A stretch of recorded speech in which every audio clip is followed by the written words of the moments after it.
Halo, berjumpa lagi dengan saya Rapli pada video pembelajaran yang bahas tentang ukuran visual dan gerakan visual.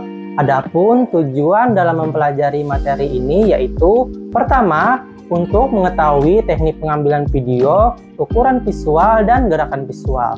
Kedua, setelah menonton tayangan video tutorial ini, diharapkan bisa mempraktikkan cara pengambilan video, ukuran visual, dan gerakan visual.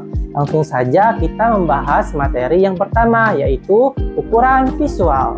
Ukuran visual atau sering juga disebut dengan jenis shoot merupakan batasan besar kecilnya pengambilan objek. Setiap jenis ukuran visual mempunyai makna atau fungsi yang berbeda-beda. Berikut jenis dari ukuran visual. Very long shot, disebut juga extreme long shot, merupakan penekanan visualisasi terletak pada gambar daerah luas. Objek-objek dalam frame very long shot merupakan bagian dari objek keseluruhan. Long shot menampakkan atau menginformasikan setting dan objek lain di sekitarnya, misalnya kerumunan orang atau benda-benda lain di sekitar gedung. Full shot yaitu menampakkan objek utuh secara keseluruhan, baik itu orang atau benda. Fungsi shot ini untuk memvisualisasikan aktivitas seluruh bagian objek, menunjukkan bentuk atau ciri objek keseluruhan. Dengan pengambilan shot ini dapat memperlihatkan arah atau tujuan informasi, latar belakang atau setting dengan sendirinya ikut menyertai. Knee shot merupakan pengambilan gambar sebesar 3/4 objek dari atas kepala sampai lutut. Fungsi shot ini semua seperti pole shot, yang membedakan adalah batasan shot tersebut.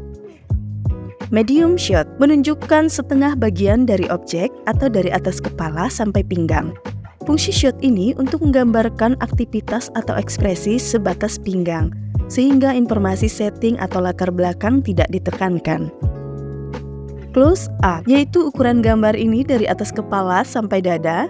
Shot ini menunjukkan aktivitas dengan penekanan pada ekspresi wajah, atau dapat pula menggambarkan aktivitas bagian tertentu dari keseluruhan objek.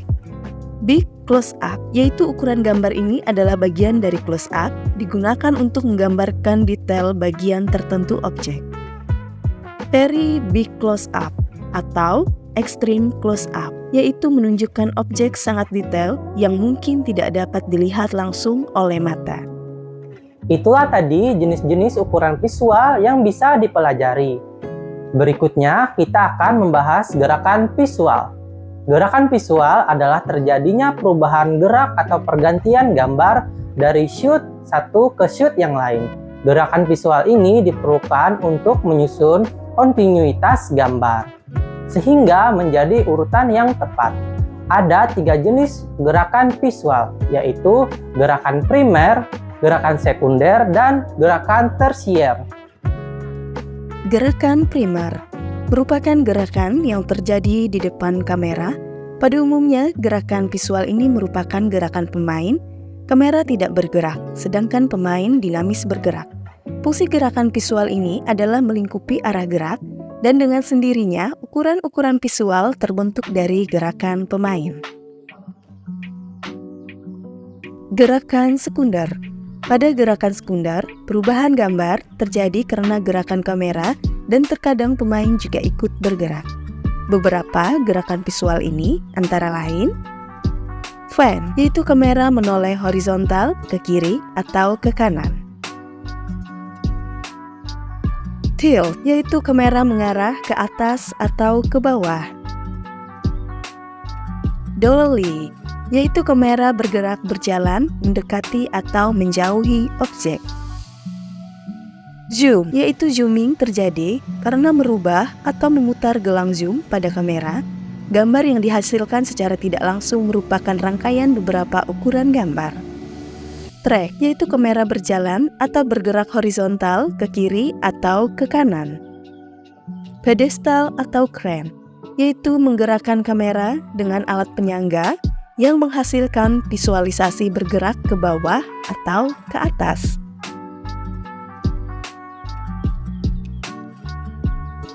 Gerakan tersier.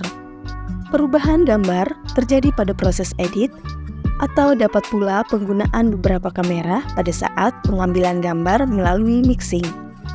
Yang termasuk dari gerakan ini yaitu cut, merupakan perubahan, menghubungkan, dan memutus gambar secara tiba-tiba, digunakan untuk perubahan atau perpindahan gambar tanpa celah. Fade in, bermula dari blank, kemudian perlahan-lahan gambar tampak sampai normal. Sering digunakan untuk mengawali program. Fade out, gambar dari normal perlahan-lahan menghilang. Fade out sering digunakan untuk mengakhiri program. Dissolve merupakan perubahan atau pergantian gambar dari gambar yang satu ke gambar lainnya secara perlahan-lahan. Digunakan untuk menyatakan hubungan erat gambar sebelum dan sesudahnya. Superimpose, perpaduan antara dua gambar atau lebih ke dalam satu frame, digunakan untuk penyajian dua pesan atau lebih sekaligus dalam satu frame. Misalnya, seorang presenter dengan tulisan identitas nama, gambar tumbuh-tumbuhan, dan nama masing-masing tumbuhan. Efek merupakan visualisasi variasi. Sebagai perubahan tambahan pada gambar, penggunaan efek visual akan memberi nilai lebih pada artistik suatu program selama tidak mengganggu pesan yang ingin kita sampaikan. Itulah tadi jenis-jenis gerakan visual yang bisa dipelajari. Semoga video ini bisa bermanfaat bagi rekan-rekan pada mata kuliah pengembangan media video. Saya selaku presenter mengucapkan terima kasih sudah menonton video ini dan sampai jumpa.